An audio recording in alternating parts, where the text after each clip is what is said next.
I'm going to talk about interpretation today, and I put up on the screen here a few loose, basic definitions of things I'm going to be talking about, interpretation, and going to be kind of analyzing a couple different theories through the lenses of seeing things as constructivist or essentialist. So, the world of literature is the world of ideas, and there's no subject discussed by humanity that the world of literature does not include. Therefore, even more than culture, even more than song, even more than architecture and cities, literature is the production of humanity. It is the truly secondary realm that comes after the physical. Like language itself, it is the third thing that goes between the speaker and what is spoken about, the triangulate, always going between and confirming what is. Literature is not referring to what is. Literature is not reality. It is a second reality which describes the first, and from which no reality known to humanity is excluded. Therefore, there is no area of reality from which interpretation, or what has been come to be known as literary theory, is excluded. In this lecture, I'll be using the terms interpretation and literary theory interchangeably, and it is inevitable that interpretation happens when we come to a text. In its most basic sense, interpretation is what we conclude the text means. In a more involved sense, it might include reading between the lines, comparing the text with other similar texts, to considering what the text does not say, noticing the bases of the text, the biases of the text. Interpretation is something we all do when we come to a text. Literary theory is something that happens when we're conscious of the fact that we're doing interpretation.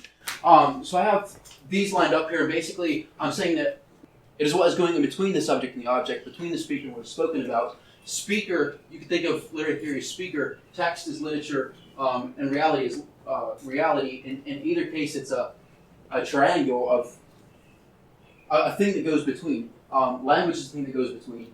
Text are the things that go between what is and those subjects who speak. There is a branch or practice of literary theory that is its own religion, with its own metaphysics, epistemology, and anthropology.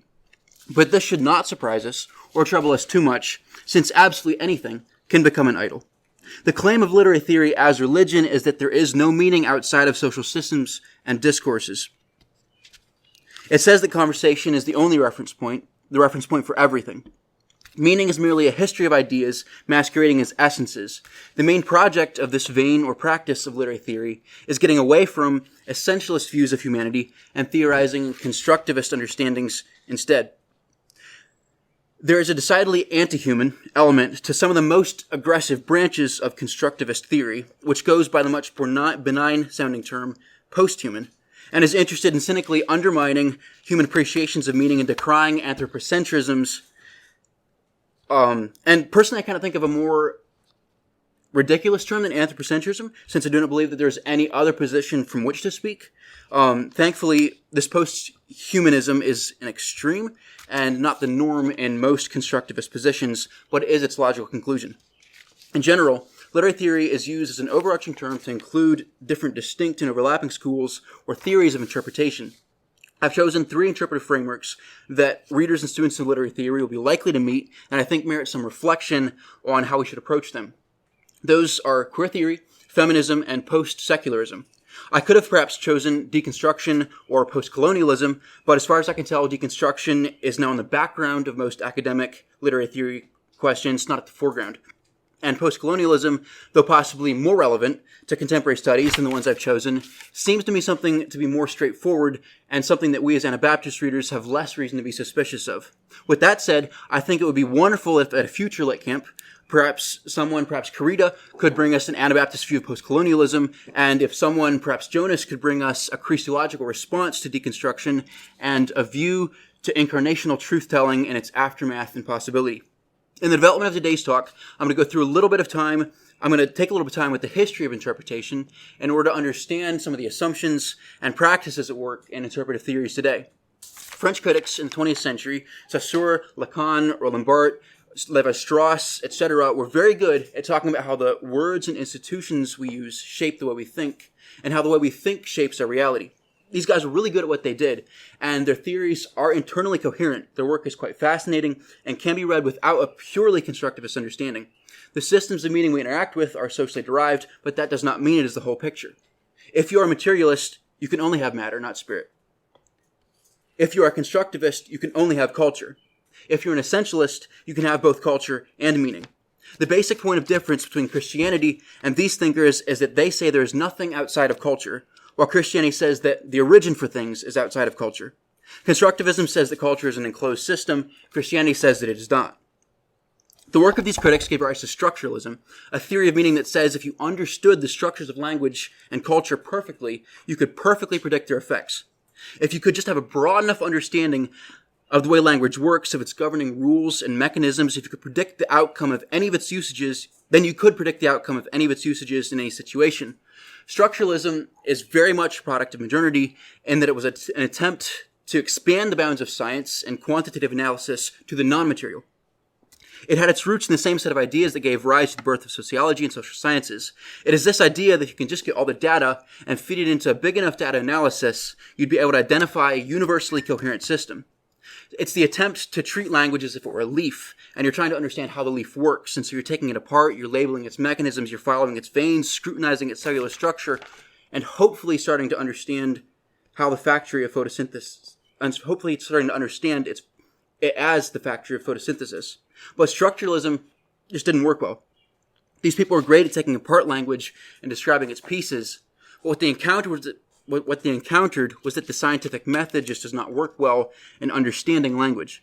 There are too many contingencies, too many ways for things to break down, too many places for the unexpected to enter. So for our analysis, there are essentially two things that structuralism does. It kickstarts constructivist understandings of language, culture, and meaning by isolating and labeling the mechanisms by which things are expressed, and it inevitably fails as a universalizing force and terminates into post-structuralism or deconstruction, which is the high point and ultimate conclusion of rationalism, the place where reason must give way to faith and either say there is one coming after me who is greater than I or commit suicide. Either way, deconstruction is the death of rationalism if it is embraced rationally.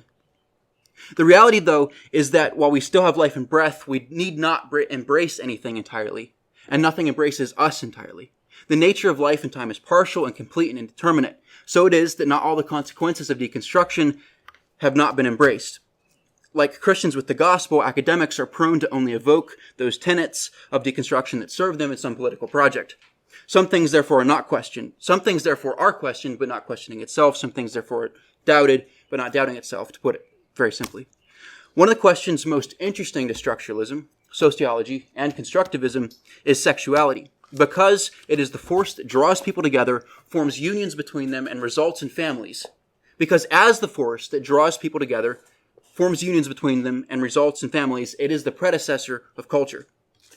Sexuality is the predecessor of culture. Discussing human sexuality is a very difficult thing to do, and the sheer complexity has probably been a largely motivating factor for those cultures and communities that have made its discussion taboo. Queer theory, though, has had no problem at all with discussing sexuality, and through a long history of narcissism, self-obsessions, and bad faiths, has layered incoherency upon incoherency, multiplied labels, paradoxes, and spectrums, and considerably muddied the water around the topic. So if we're going to gain a clarity on the important subject of human sexuality, we are also going to need to wade into the theoretical discourse and see if we can articulate the situation any more clearly. If we take the truth to be something as we should, which is able to compel. I'm going to try to give a little bit of an overview of the theory and what it does, but I'm going to spend most of my time with queer theory laying out some of the internal coherencies in the theory itself. In the landmark Supreme Court case, Bostock v. Clayton, that applied the Title VII Discrimination Act to sexual orientation and transsexuality this spring, conservative Trump-appointed and gender theory-affirming Justice Neil Gorsuch fell into the intractable contradictions of transgender theory in his majority statement. And let it be clear, the Supreme Court case is not primarily interesting because of its political consequences or because law is able to mandate reality, but because the law involves both lots of theory and interpretation of texts. The question the court was asked to address was whether or not plaintiff Amy Stevens was discriminated against on the basis of sex when Harris Funeral Homes fired Stevens for wearing dresses to work. Harris's dress code policy mandates that female employees wear formal dresses and that male employees wear three-piece suits. In an incredibly persuasive 32-page opinion, Gorsuch explained that sexual discrimination includes action taken by an employer against an employee for any conduct or condition which would be tolerated in the other sex. Gorsuch proves his case carefully, using dozens of hypotheticals, but never once comes out to state the truth his argument hinges on that Amy Stevens is a man. The heart of Gorsuch's argument is that since presenting as a woman is permissible to some employees, it should also be permissible to employees of the opposite sex, or of another sex. It should not be, because it's impermissible to employees who are women, it should not be impermissible to other employees because of their sex. What Gorsuch builds through 30 pages but never says is because that Amy is a man, he should be allowed to wear dresses. Seeing that this conduct is permissible to women at Amy's workplace. Were Amy alive today, I doubt that she would agree with Gorsuch's opinion very much at all, since it was Amy's opinion that she should be allowed to wear dresses because she was a woman. Therefore, throughout the opinion, Gorsuch refers to Amy using female pronouns, she and her, devices that carry no referential validity if Amy was actually discriminated on the basis of her sex as Gorsuch opinions. The crisis of identity is always also a crisis in identity is always also a crisis in language. Sex, sexuality, and gender. The queer theory, the queer project has been to place these three on a continuum with each other and then divorce them from their influence or relationship to each other. It is quite easy, even rational, to conceptually view them as separate items on a continuum, but the attempts to disassociate them from each other are constantly fraught with contradictions. The central contradiction in queer theory is the indeterminacy of the use of the term gender. One of queer theory's best and most valid arguments is that gender is socially constructed, meaning that things like color codes, dresses, pants, hairstyles, styles of hats, skill sets, expectations of deference, respect, introductions, and courtship roles are arbitrarily constructed systems of etiquette, not dependent upon biological reproductive capacity. At the same time, one of queer theory's most distinct, important, and insupportable claims is that gender is something real and unimagined, neither biologically determined nor socially identifiable, but available only to the individual to express, possess, verify, and perform. This second use of the term gender is encapsulated in Denisha Smith's statement that doctors can alter the physical characterizations of sex, but bodily sex does not determine gender. Gender is at once a fiction invented by society and an intimate and violent truth revealed purely within the individual brain. As the children's book I Am Jazz puts it, I have a girl brain, but a boy body. Girl is the gender of Jazz's brain, boy is the sex of Jazz's body. Now, it could just be that the word gender is simply a homonym with two entirely different usages and definitions, one meaning individually imminent reality, and the other meaning socially constructed expectation, except the fact that the term really does get used on a continuum. Both these things, the individually imminent reality and the socially constructed expectations, get performed, and in their performance may no longer be indistinguishable from each other. The resolution is brought about by Judith Butler's assertion that gender is performance. But the theory rests on a contradiction that the same phenomena is both psychological essence and social construction. To put the problem in its most succinct form, queer theory says at once that gender is only a social construct and that people can be born into the wrong gender. The incoherency concerning gender is mirrored again and again in the doctrines of queer theory. In order to uncover others, we shall attempt to resolve this one. Why couldn't we resolve the contradiction? Why couldn't we resolve the contradiction by saying that the psychological essence is itself a social construction? That gender is developed within the mind as a result of the mind's system of social interactions. No doubt this postulate is true to some extent, but it is irreconcilable with queer theory, because this would legitimize heteronormativity as a social influence in guiding and shaping orientation. For heteronormativity to be oppressive, there must be some inner reality latent within the individual to be oppressed. Queer theory is at once preoccupied with the danger of social influence suppressing individual sexual identity in the case of conversion therapy and non-transitional gender dysphoria counseling, and at the same time is concerned with denying that social influence has any bearing upon individual sexual identity in the case of defending early nurturing programs that introduce LGBTQ theory to children. When it is convenient, gender is something arising from the pure springs within us, and when it is convenient, gender is something imposed on us from outside. Things become even more coherent when you move beyond gender and sexual orientation and bring sex and gender transitions into the mix. Queer theory at once posits that male and female as essential categories do not exist because all sex exists on a spectrum, and that one is capable of making a full or partial transition from male to female or vice versa. The utility of transitioning denies the validity of the spectrum. Because the necessity for trans individuals to exchange their biological sexual makeup for that of the opposite sex can only confirm the validity of biology in constituting sexuality. Further, the practice of trans individuals exchanging their gender presentations that of the other gender, only affirms the referential validity of gender in referring to and representing sex. Queer theory says quite reasonably that sex and gender are not the same, and then in popular discourse, queer theory calls referring to a trans person's biological sex at birth misgendering them. Queer theory has been a process of undermining and reconfiguring conceptions of human sexuality, and then re-undermining those reconfigurations, to the extent that nearly any time a queer theorist attempts to make a differentiating, positive statement, rather than a merely generalizing one, they are sure to be contradicted by another queer differentiating or generalizing statement later on. What does all this have to do with literary theory? Literature, as we have noted in the beginning, is a human activity undertaken in order to understand and celebrate what it means to be human.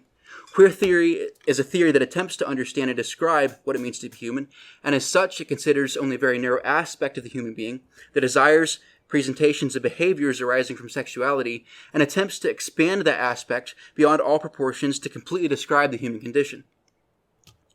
It is purported to be a broad, uplifting, and liberating description of humanity, but is actually narrow, reductive, and conscribing, losing sight of the human abilities to work, worship, communicate, believe, imagine, and accept in its rush to impede and unimpede and unhinge the human ability to desire.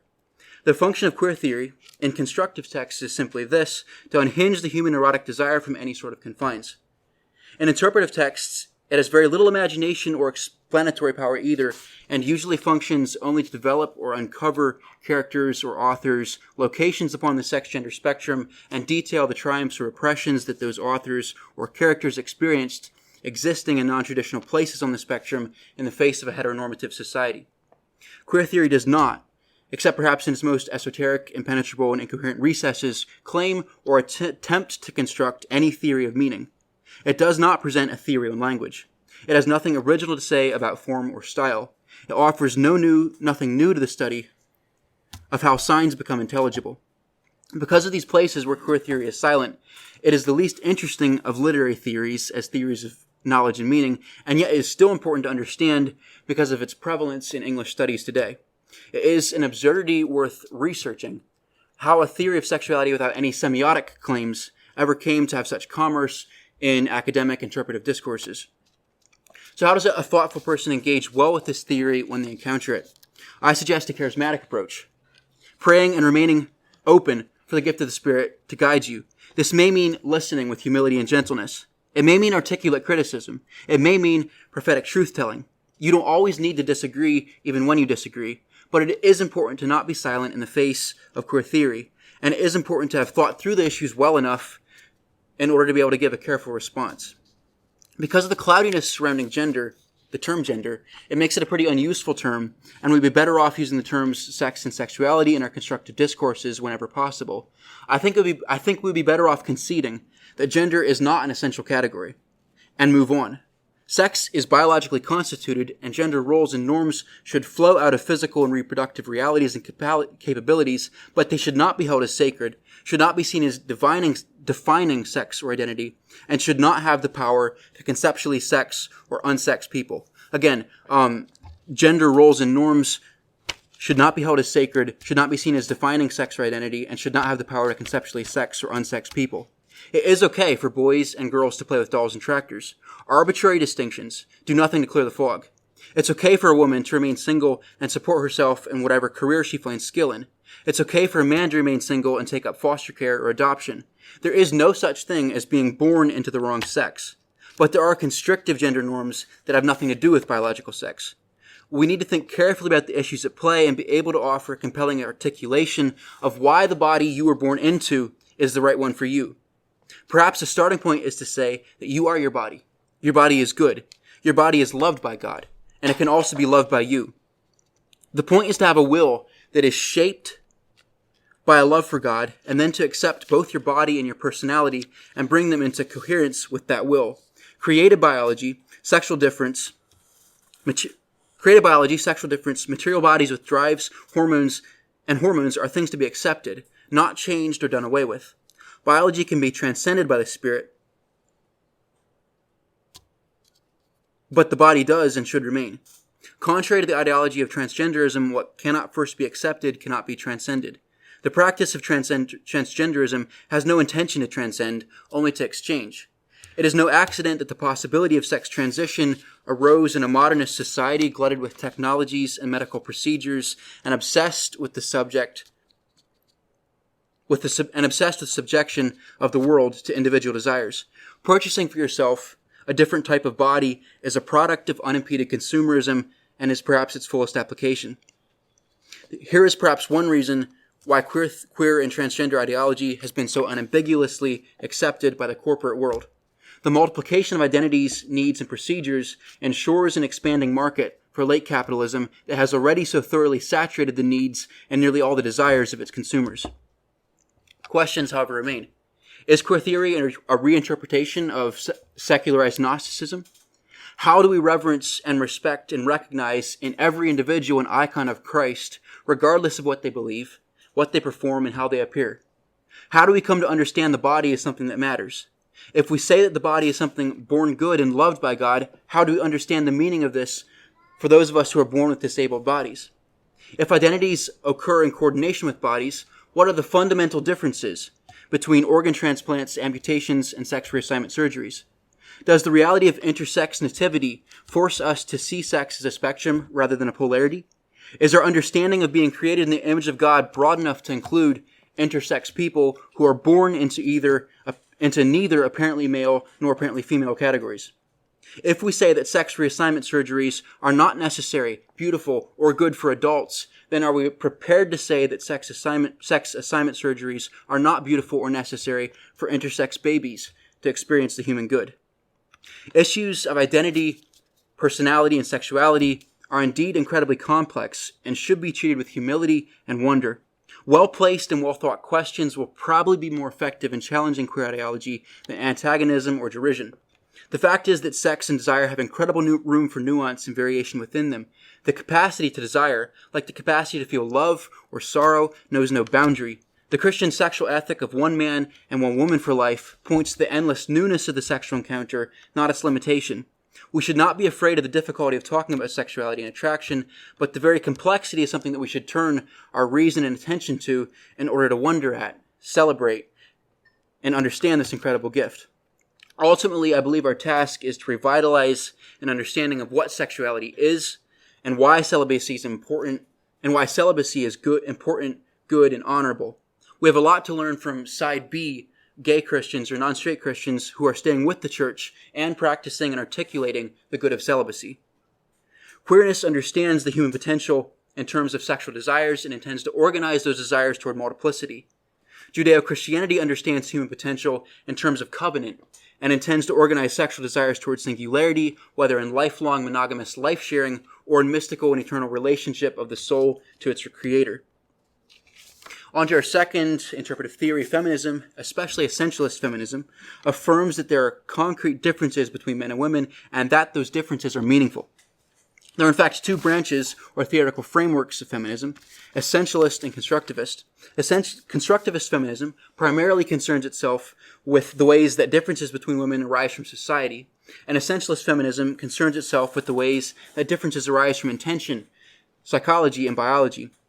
Both frameworks have valid insights, but I think we should see that a radical essentialism has more truth, beauty, and meaning to bear than a radical constructivism, if for no other reason than that a radical constructivism sees no sexual meaning outside of culture. My argument in this section is that essentialist feminism is not sexism or revolt against the natural order, but a consistent humanism, not only compatible with, but also faithful to Christian anthropology. Feminism and feminists have become for some religious people in America completely untenable positions, taboos, and even epithets because of some of constructivist feminism's second and third waves, liberal ideologies, and alliances with queer theory. But the historical and theoretical starting point for feminism is simply a dedicated and complete adherence to two facts.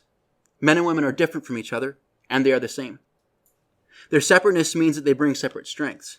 Their equality means that both their separate strengths are equally required. They are compositely different, but not so different as to require different goods, different purposes, different ends, different revelations, or different moral codes. They are both made in God's image, bound to free will, and flung out of paradise into space and time. Both require meaningful work.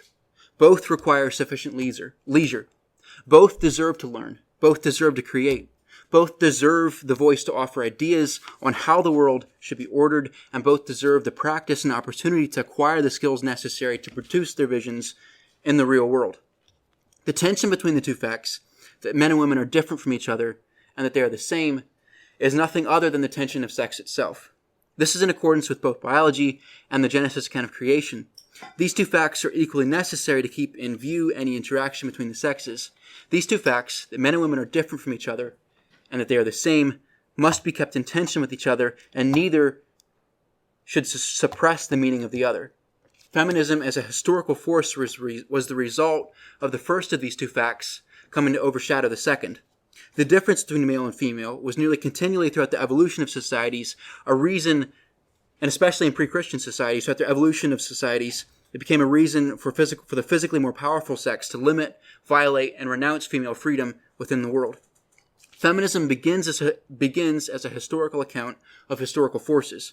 One of the first feminist texts is Virginia Woolf's A Room of One's Own, in which she addresses the question of why there is not a female Shakespeare. To answer this, Woolf details how if Shakespeare had had a sister, even an identical twin sister with identical mental properties, she never would have had the opportunity to spend her time writing. As the late medieval female duties of early marriage, household labor, and childcare would have left her with no time to herself.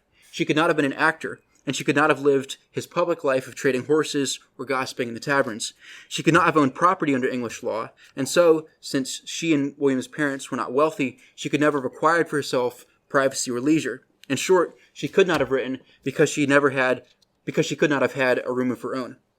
The issue of concern in feminism as regards literature is that political and cultural issues that affect women have not been discussed by women in the public form of literature until fairly recently in the history of our civilization. In the last 500 years or so ago, especially with the explosion of disseminated media through art and literature, humanity has increasingly tried to express and understand itself through symbols, representations, and linguistics. An early scarcity of female production in the arts and literature, due to lack of female access to education and leisure, has led many since then to rightly question how humanity can be celebrated and understood by representations of only one half of it, one sex, one fissure. Up until the last 2 generations, women have been underrepresented in the exchange of ideas about human concerns. Feminism is a literary theory because of the importance of literary production and interpretation in understanding and ordering the concrete world of cultural significance around us. Because of the underrepresentation of female authors and critics and the proliferation,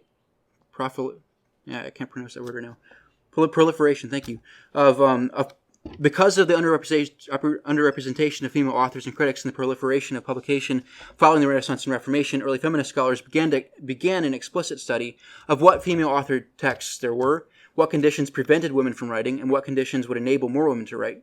This is why you might take a women writers class at a university.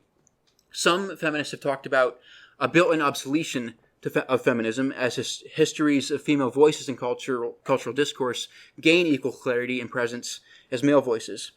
Perhaps in a few generations, feminist criticism will only be offered under historical movements and criticism, not as contemporary movements. One of the main projects of feminism is to proclaim that both male and female voice and involvement are necessary for the production of goods, the construction of philosophies, the raising of children, the education of students, the architecture of households, and the politics of communities. In short, for all aspects of cultural life. Male and female made he them. There is something about the nature of God that he chose to express by separating humanity into 2 sexes. Sexual difference is not biologically required for the reproduction of life. It's one method among a myriad of others, including cell recombination, cell merging, meiosis, mitosis, parthenogenic, and hermaphroditic reproduction. But for some reason, God found it good to express part of his image by endowing us with sexual difference. Both the male and the female bring important contributions to the human good, and if either sex is excluded from an institution, it is to that institution's impoverishment. The feminist argument is that banking and investment, for instance, should not be a masculine domain, and that the raising of children, for instance, should not be a feminine domain. The argument is sound insofar that banking and investment are a human good. Insofar as banking and investment are good for us, women should have the same right and responsibility to form and execute its policies as men. But insofar as banking is not a human good, it should neither be the project of men or women. The raising of children, on the other hand, is obviously a human good and requires the contributions of both sexes. Insofar as feminism is a framework that mistrusts the iterations of the human good and seeks to re-examine them, it can benefit from other interpretive frameworks that reinterpret accepted explanations. An insightful addition and sounding board, therefore, for feminism is Marxist criticism. As a theory of literary interpretation, Marxist criticism acts as an entirely different discipline, distinct from its application as a political theory. In literature, Marxist criticism looks for and seeks to expose the ways that capital and profit control our lives and aspects of our society in ways that are hidden or appear to be inevitable. A Marxist feminist analysis of culture may expose the ways that European or American males, following the Industrial Revolutions, saw their lives continually disordered from the household, the family, and the integrated community, and in turn reoriented their lives to the service of the mine, the factory, the office, the club, the brokerage, and business in general. Further, a Marxist feminist approach might ask if the habits, stylation, and employments of office workers, clerks, advertisers, cubicle inhabitants, petty managers and bureaucrats, civil servants, and other traditionally inhabited male roles are indeed desirable for either sex of the species. Perhaps most insightfully, a Marxist, or at least economically concerned feminist approach is able to detail why exactly, in the last 100 years, women have had to increasingly move into traditionally male vocations in order to maintain gainful employment. Western industrialization has been a long history of the production of goods moving out of the household and into the factory. 600 years ago, the bread, butter, preserved food, clothing, and nearly all technology used in the home was produced or at least processed within the household. These tasks were often accomplished mutually by the husband, wife, and child alike. Progressively, though, the male was employed further and further away from the home, leaving the household labor more and more to the woman alone. As capitalism advanced, the household tasks were taken away from the household, and the woman's area of proficiency one by one. Food was grown on bigger and bigger farms, further and further from the village and the household. The production of clothing moved out of the home and into the factory. The construction of tools and technologies, too, became increasingly complex and shifted from the backyard to the factory. None of these things are necessarily bad in themselves, but we must realize that capitalism took away nearly all of women's work before the women came looking for what had traditionally been the men's. With the rise of urbanization, women and their work were taken farther and farther from the soil, and the household that they had the care of became smaller and smaller, with less and less being required of them in the actual, meaningful production of the necessities of life. Perhaps more began to be required of women to meet changing standards of cleanliness, decor, and presentation, but the superfluous does not fulfill the need for power process in the same way as does the essential. Picture the middle-class housewife after the Gilded Age in a 600-square-foot flat in 1920 Chicago. Her unbearable misfortune was that there was absolutely nothing required of her. No power process by which she could volitionally or creatively accomplish her will in the world. Her primary, perhaps only job had become to be a consumer. Simone de Beauvoir writes, "Only through work can one achieve concrete independence." Like Dorothy Sayers, Beauvoir understood that work is not only something required to produce goods and sustain life, but also to fulfill the freely willed individual. Even before the Second World War, it was a historic necessity that brought women into the public workforce. The fact is that there was a vast transition of jobs from the household to the place of business. There are innate differences to men and women, but none of those differences detail that one sex is more suited to the office and the other to the bakery. Differences should not be made out to be limitations. Again, Simone de Beauvoir writes, "Destiny is not what limits her. It is easy to understand why it has not been possible for her to reach the highest summits, and why it will perhaps not be possible for some time. Art, literature, and philosophy are attempts to found the world anew on a human freedom, that of the Creator.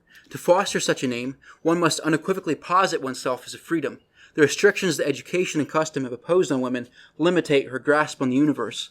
When the struggle to claim a place in this world gets too rough, there can be no question of tearing oneself away from it. One must emerge within it in sovereign solitude if one wants to try to grasp it anew.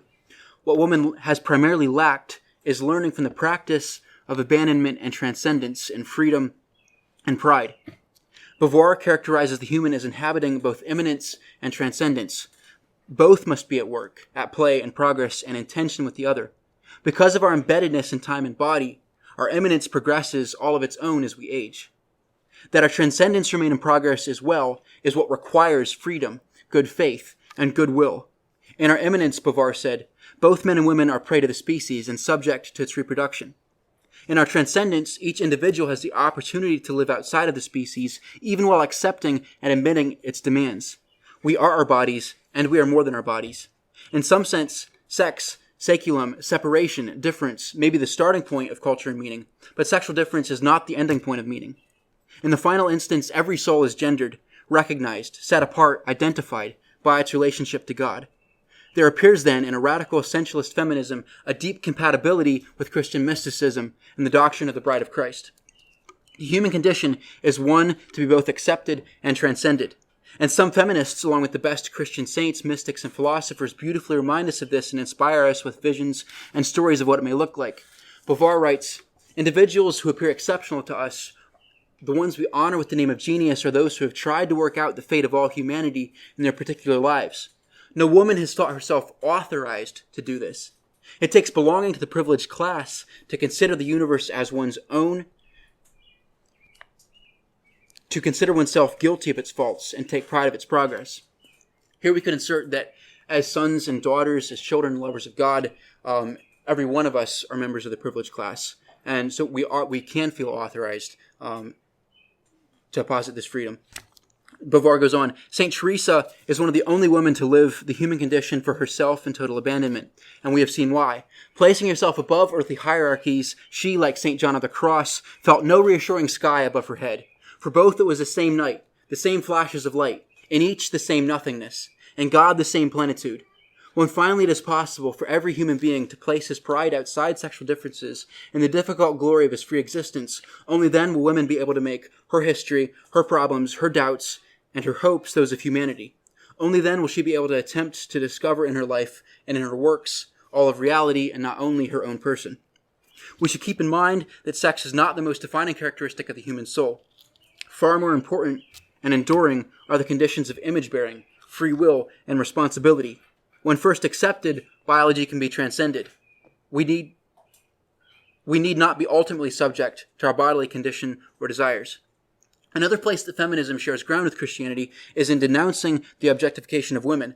Feminists like Gail Rubin and Mary McKimmon show that conceptually the trafficking of women begins in culture with the objectification of women, whether in covert forms in advertisement and media, or in which over-sexualize women and exploit derogatory stereotypes, or in overt forms such as pornography. Here Christianity brings an especially explanatory force. Objectification of women is objectification of the image of God.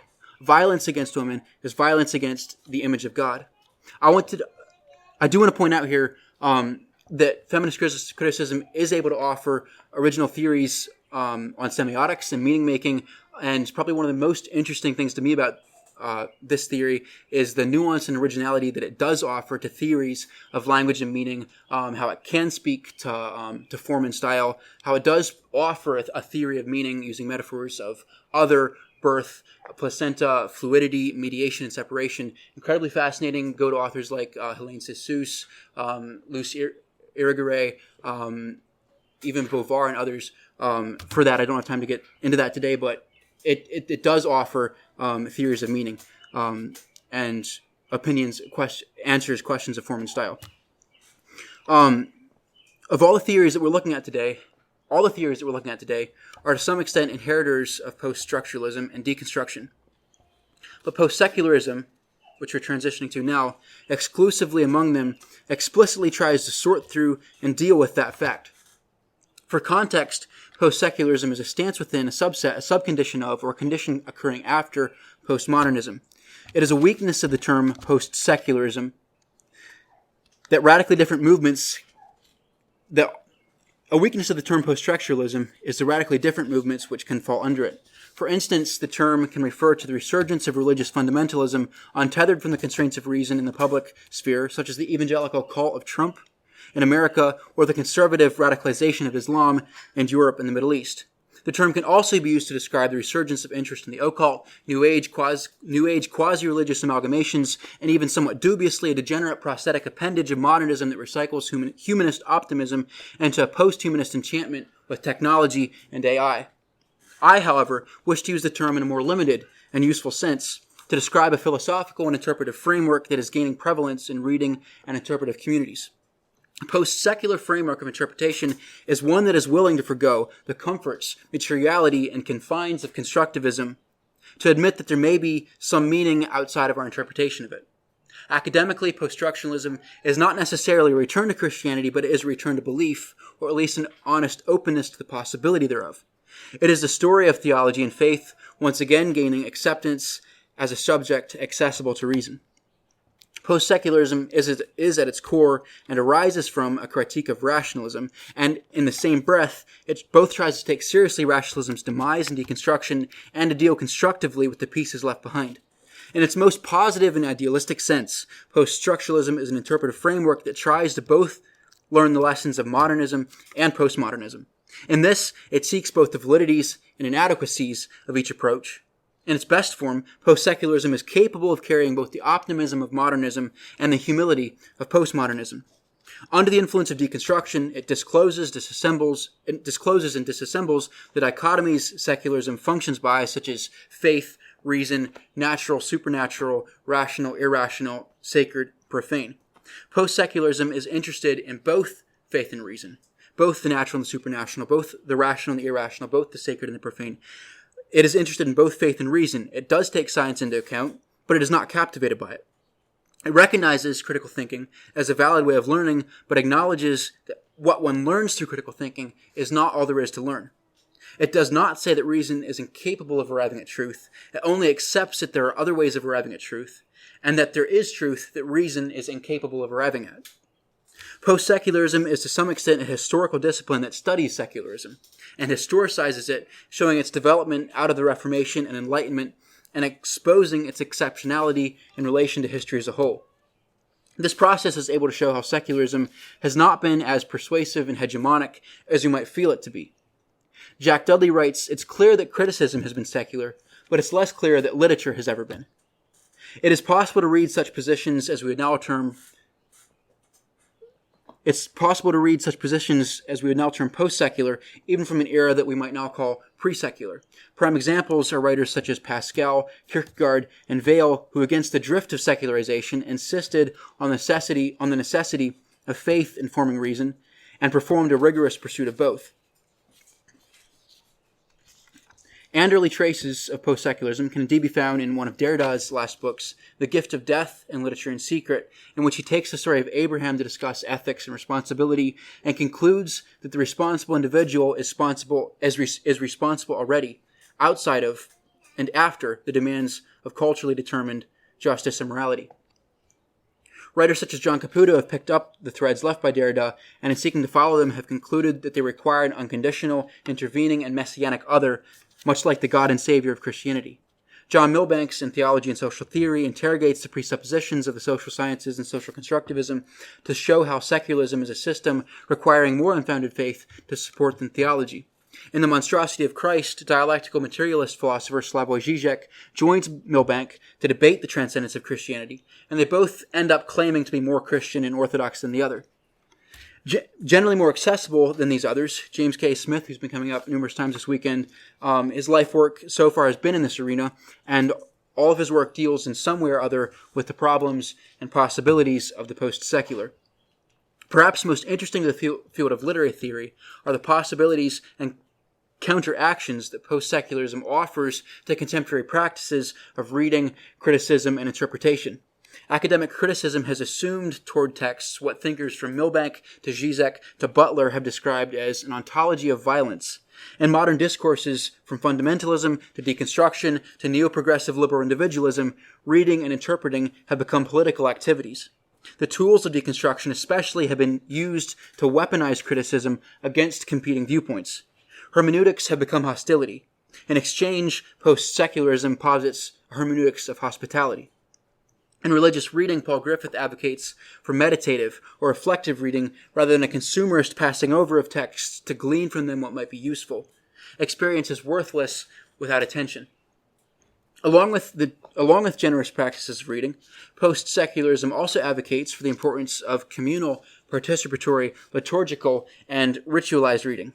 As structuralism and post-structuralism have shown us, we experience meaning both as something that arises. We experience as meaning as something that arises out of a participatory process between human beings. Ritual, practice, and repetition are necessary vehicles for the human to know meaning. If we desire faith, then communal practices of faith are one of our most important allies. Rather than being invalid enclosures of isolation and biases, interpretive communities are a valid and necessary prerequisite to a coherent apprehension of truth.